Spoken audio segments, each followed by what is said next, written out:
Hello guys, welcome back to web coding. तो अगर आप लोगों ने जावा स्क्रिप्ट कंप्लीट कर लिया है और रिएक्ट का नाम सुनते ही आप लोगों को लगता है कि ये बहुत मुश्किल होगा, तो टेंशन बिल्कुल भी मत लो। इस वीडियो में हम रिएक्ट को सिर्फ समझेंगे कि रिएक्ट होता क्या है और रिएक्ट का यूज़ क्यों किया जाता है। इस वीडियो के अंदर हम कोई भी कोड नहीं लिखने वाले हैं, कुछ भी इंस्टॉल नहीं करने वाले हैं, सिर्फ समझेंगे कि रिएक्ट होता क्या है एक्चुअली। तो चलिए जल्दी से वीडियो को स्टार्ट करते हैं रिएक्ट के इंट्रोडक्शन के साथ।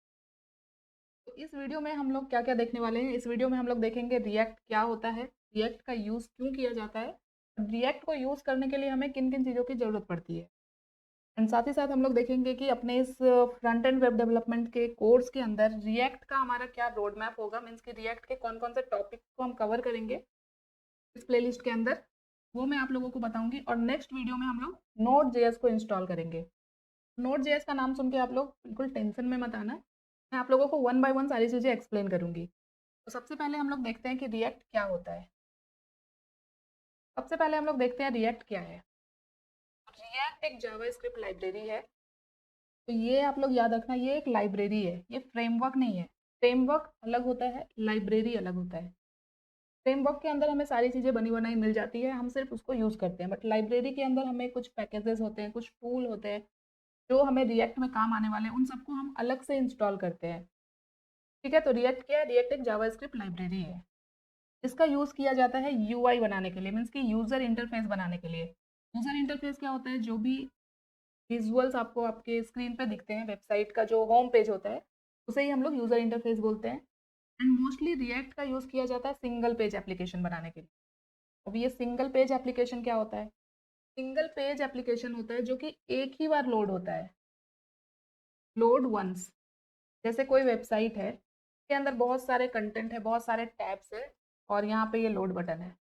तो अगर मुझे इस वाले बटन पे क्लिक करना है, तो ये पूरी वेबसाइट यहाँ पे फिर से लोड नहीं होगी। सिर्फ इस बटन का जो सेक्शन है, सिर्फ यही लोड होगा, पूरा वेबसाइट रिलोड नहीं होगा। ये होता है single page application. Last point यहाँ पे है डेवलप्ड बाय फेसबुक। तो रिएक्ट को किसने लाया था? रिएक्ट लाया गया था फेसबुक के द्वारा, जिसका नाम अभी मेटा हो चुका है। तो ये था बेसिक सा इंफॉर्मेशन कि रिएक्ट क्या होता है।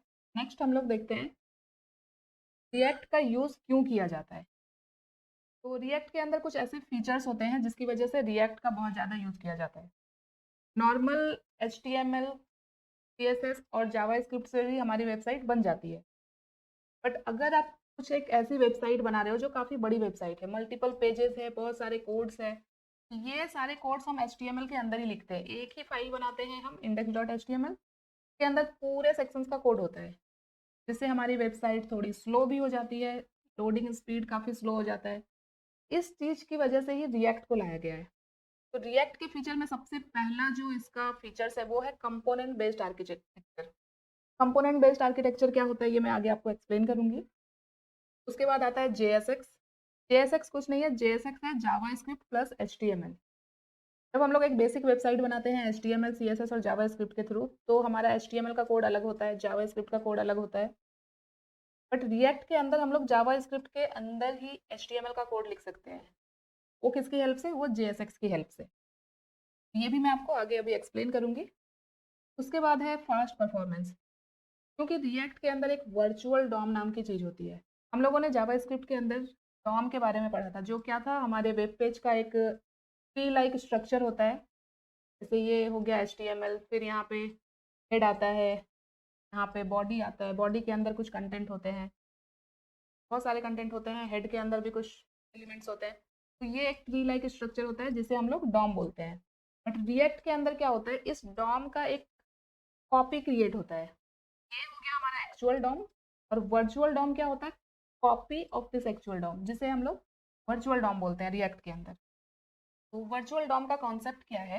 जैसे ये मेरा रियल एक्चुअल डॉम है, इसके अंदर एक कोई बटन है यहाँ पे बॉडी के अंदर। तो अगर हम जावा स्क्रिप्ट के अंदर बटन के अंदर हमें कुछ चेंज करना है, या जब हम क्लिक कराते हैं, तो क्या होता है? ये पूरा डॉम री रेंडर होता है, मीन्स कि पूरा डॉम रिलोड होता है। मीन्स कि ये भी रिलोड होगा, ये भी रिलोड होगा, सब पूरे कंपोनेंट रिलोड होते हैं यहाँ पे। बट वर्चुअल डॉम में क्या होता है? अगर सेम ऐसा ही स्ट्रक्चर यहाँ पे है, कुछ इस तरह से, कुछ इस तरह से यहाँ पे स्ट्रक्चर है, वर्चुअल डॉम क्या करता है, एक्चुअल डॉम का एक कॉपी बना लेता है। और अब अगर मुझे इस वाले एलिमेंट में चेंजेस करना है तो ये क्या करेगा, सिर्फ इसी एलिमेंट को अपडेट करता है, बाकी के जो एलिमेंट है एज इट इज रहते हैं। इससे क्या होता है, पूरी वेबसाइट रीलोड नहीं होती है, जिसकी वजह से रिएक्ट काफ़ी फास्ट परफॉर्म करता है। नेक्स्ट है one way data binding. Means कि रिएक्ट के अंदर जो डेटा पास होता है वो पेरेंट टू चाइल्ड पास होता है, इस तरह से एक ही डायरेक्शन में। उसके बाद आता है स्टेट मैनेजमेंट, जो कि हम लोग आगे देखेंगे डिटेल में। उसके बाद आता है रीयूजेबल कंपोनेंट। मीन्स कि अगर हमने एक बार एक कंपोनेंट बना दिया, जैसे हेडर नाम का एक कंपोनेंट बना दिया, अब हम लोग जहाँ चाहे जिस पेज पे चाहे इस कंपोनेंट को यूज़ कर सकते हैं। उसके बाद है लार्ज कम्युनिटी इकोसिस्टम। तो ये सारे रिएक्ट के इंपॉर्टेंट फीचर्स हैं जिसकी वजह से रिएक्ट का यूज़ किया जाता है। नेक्स्ट हम लोग थोड़ा सा आगे मैं आप लोगों को कंपोनेंट बेस्ड आर्किटेक्चर को एक्सप्लेन करूंगी डिटेल में। आगे बढ़ते हैं।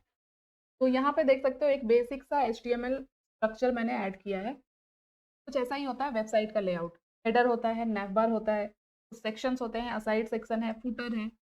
अभी तक हमने HTML CSS जावास्क्रिप्ट से कुछ ऐसे ही स्ट्रक्चर बनाए हैं। इसमें हम लोग क्या करते हैं, एक index.html फाइल बनाते हैं, ये देख सकते हो index.html। और इसके अंदर ही यहाँ पे अगर आप देखो तो ये हेडर का सेक्शन है। उसके बाद अगर हम नैव बना रहे हैं तो इसके नीचे आ जाएगा नैव का सेक्शन। उसके बाद कोई और सेक्शन है। तो इस तरह से एक ही फाइल के अंदर हम सारे सेक्शन को डिजाइन कर रहे हैं, सारे सेक्शन का कोड लिखते हैं। अभी तक हमने यही सीखा है, बट रिएक्ट के अंदर क्या होता है, रिएक्ट के अंदर कंपोनेंट्स बनाए जाते हैं। कंपोनेंट्स क्या होता है, जैसे हेडर है तो हेडर एक कंपोनेंट हो गया, बहुत सिंपल है।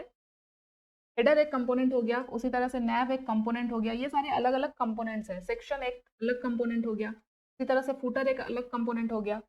इन सबको मिला के फिर हमारे पास एक फाइल बनती है app.jsx, जो कि हमारा वेब पेज होता है। तो रिएक्ट कुछ इस तरह से काम करता है, कंपोनेंट के बेस पे काम करता है। इसमें क्या होता है, ये जो हेडर कंपोनेंट है इसका कोड अलग होता है। और यहाँ पे देखो मैंने लिखा है header.jsx। तो कंपोनेंट को सेव करने का जो एक्सटेंशन होता है .jsx के साथ हम कंपोनेंट को सेव करते हैं। नॉर्मल HTML फाइल को हम .html के साथ सेव करते थे, और रिएक्ट कंपोनेंट को हम .jsx के साथ सेव करते हैं। तो ये एक हेडर कंपोनेंट हो गया जिसका एक सेपरेट कोड होगा, यहाँ पे आप इस वाले स्क्रीनशॉट में देख सकते हो। वैसे ही nav.jsx एक अलग कंपोनेंट है तो इसका एक अलग कोड बनता है। फिर फुटर है तो फुटर एक अलग कंपोनेंट है, इसका एक अलग कोड बनता है। इन सब कंपोनेंट को हम एट लास्ट क्या करते हैं, एक app.jsx फाइल होती है जिसके अंदर ऐड कर देते हैं, और ये सारे कंपोनेंट हमारी वेबसाइट पे रेंडर होते हैं। तो इससे क्या हो गया, हमारा कोड काफ़ी छोटा हो जाता है, और एक कंपोनेंट को हम मल्टीपल टाइम्स सारे पेजेस में यूज़ कर सकते हैं। जैसे अभी मुझे हेडर मैंने एक बार बना लिया, अब इसी हेडर को हम अलग अलग पेजेस में ऐड कर सकते हैं। अबाउट में भी ऐड कर सकते हैं, होम में भी ऐड कर सकते हैं, कुछ और पेजेस है उसमें भी सिर्फ हम इस कंपोनेंट को ऐड कर देंगे, हमें बार बार कोड लिखने की ज़रूरत नहीं पड़ती। ये होता है रिएक्ट कंपोनेंट। आई होप अभी आपको रिएक्ट थोड़ा सा क्लियर हो गया होगा कि रिएक्ट के अंदर कंपोनेंट किस तरह से काम करते हैं। नेक्स्ट हम लोग देखते हैं JSX क्या है। तो ये बहुत इंपॉर्टेंट होता है रिएक्ट के अंदर। जैसा कि मैंने आपको बताया, किसी भी कंपोनेंट को रिएक्ट के अंदर हम .jsx के साथ सेव करते हैं। जैसे हेडर है तो header.jsx, नैव कंपोनेंट है तो nav.jsx। तो अब JSX होता क्या है, JSX कुछ नहीं है, JSX होता है HTML प्लस जावास्क्रिप्ट। मीन्स कि हम जावास्क्रिप्ट के अंदर HTML का कोड लिख सकते हैं। जैसे यहाँ पे आप इस कोड में देख सकते हो एक फंक्शन है, जिसके अंदर अगर आप ध्यान से देखो तो कुछ HTML के एलिमेंट्स हैं। हेडर एलिमेंट है, मेन एलिमेंट है, ये सारे क्या है, एलिमेंट है। और फंक्शन एक जावास्क्रिप्ट फंक्शन है। तो जावास्क्रिप्ट के अंदर जब हम HTML यूज करते हैं तो उसको ही JSX बोलते हैं। ठीक है, इस वीडियो में हम लोग ज़्यादा इन डिटेल नहीं जाएंगे, बस हमें थोड़ा आइडिया होना चाहिए कि क्या होता है ये सब। अभी हमने JSX देख लिया, नेक्स्ट हम लोग देखते हैं रिएक्ट का यूज़ कहाँ होता है। तो अभी मोस्टली बहुत सारी कंपनी रिएक्ट का ही यूज़ करती है। जैसे आप फेसबुक की वेबसाइट देख सकते हो, इंस्टाग्राम की वेबसाइट भी रिएक्ट पे बनी है, नेटफ्लिक्स की वेबसाइट भी रिएक्ट पे बनी है, स्विगी की वेबसाइट रिएक्ट पे बनी है, और यहाँ तक कि यूट्यूब जो आप लोग हमेशा यूज़ करते हो वो भी रिएक्ट पे ही बना है। तो अब हमारा सबसे इम्पोर्टेंट टॉपिक आता है कि रिएक्ट के लिए हमें क्या क्या चीज़ें चाहिए, इसके किस तरह से हम लोग रिएक्ट को स्टार्ट कर सकते हैं। तो रिएक्ट को स्टार्ट करने के लिए हमें सबसे पहली चीज़, हमें जावा स्क्रिप्ट आनी चाहिए।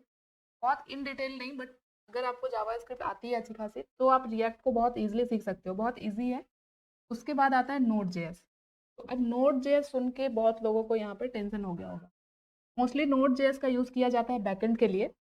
ये एक सर्वर साइड जावास्क्रिप्ट ही है, कुछ अलग दुनिया नहीं है नोड जेएस। बट रिएक्ट के अंदर हम लोग नोड जेएस को सिर्फ कुछ टूल्स को इंस्टॉल करने के लिए यूज़ करेंगे। नोड जेएस के ऊपर हम कुछ भी काम नहीं करने वाले हैं। नोड जेएस का यूज़ हम लोग अपने रिएक्ट के अंदर सिर्फ और सिर्फ कुछ टूल्स को इंस्टॉल करने के लिए करेंगे। जो टूल्स हमें अपने रिएक्ट के लिए चाहिए होते हैं वो हम नोड की हेल्प से ही इंस्टॉल करते हैं। तो बस इसके लिए ही हम लोग नोड जेएस को यूज़ करने वाले हैं। तो रिएक्ट के जितने भी बेसिक चीज़ें थी वो मैंने आपको इस इंट्रो वीडियो में बता दिया। नेक्स्ट वीडियो से हम लोग रिएक्ट को स्टार्ट करेंगे कोडिंग के साथ और इंस्टॉलेशन के साथ। तो नेक्स्ट वीडियो में हमारा फर्स्ट काम होगा नोड जेएस को इंस्टॉल करना। ठीक है, ये नोड जेएस का लोगो आप देख सकते हो। तो किस तरह से नोड जेएस को इंस्टॉल करना है और कैसे यूज़ करना है नोड जेएस के थ्रू रिएक्ट, ये हम नेक्स्ट वीडियो में देखने वाले हैं। आई होप अभी आपको रिएक्ट का थोड़ा बेसिक कंसेप्ट समझ में आ गया होगा, जिसकी हेल्प से आप आगे रिएक्ट को ईजिली सीख पाओगे और रिएक्ट आपको काफ़ी ईजी भी लगेगा। तो मिलते हैं नेक्स्ट वीडियो में और हम लोग अपना नोड जेएस इंस्टॉल करेंगे और रिएक्ट का फर्स्ट ऐप हम लोग क्रिएट करेंगे। अगर आप लोग रिएक्ट सीखना चाहते हो और वेब डेवलपमेंट सीखना चाहते हो तो मेरे चैनल से जुड़े रहने के लिए चैनल को सब्सक्राइब ज़रूर कर लेना। और अगर ये वीडियो अच्छी लगी हो तो वीडियो को लाइक शेयर ज़रूर करना। मिलते हैं नेक्स्ट वीडियो में, तब तक के लिए thank you so much guys for watching this video. Bye.